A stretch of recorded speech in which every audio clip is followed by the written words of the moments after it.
नमस्कार मित्रों। साथियों, एक बार एक चोर एक महात्मा के यहाँ पहुंचा।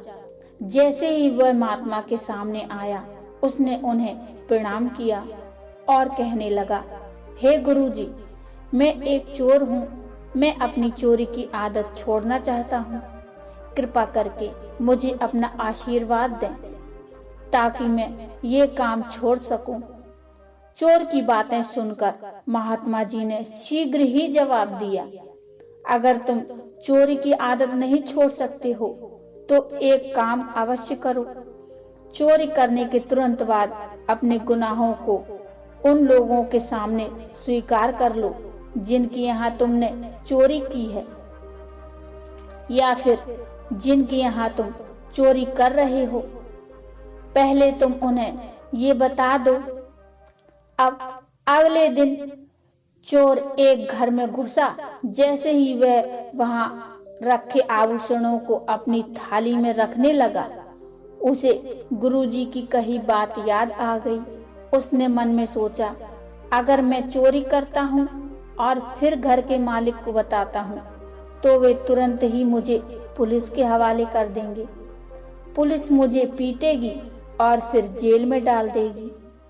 जब यह विचार उसके मन में आया तो उसने अपना मन बदल लिया और चोरी किए बिना ही उस घर से वापस चला गया।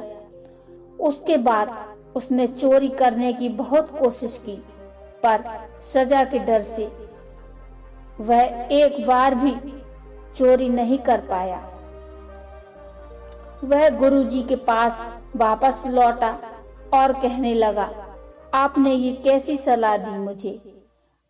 मैं जानता हूँ अगर मैं चोरी की बात घर के मालिक को बताता हूँ तो ऐसे में मैं चोरी कैसे कर पाऊंगा। गुरुजी ने जवाब दिया, मैंने तुम्हें यह सलाह इसीलिए दी ताकि तुम चोरी करना छोड़ दो। जब तुम्हें मेरे शब्द याद आए तो तुम सावधान हो गए।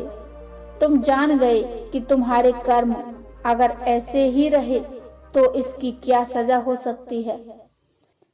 इसने तुम्हें अपराध करने से बचने में सहायता की है।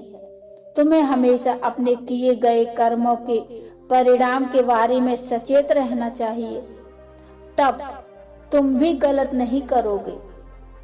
ऐसे ही मित्रों, ज्यादातर लोग जागरूकता की कमी के कारण गलत कार्य करते हैं। इसलिए किसी भी कार्य को करने से पहले हमें उसके परिणाम के बारे में अवश्य सोचना चाहिए।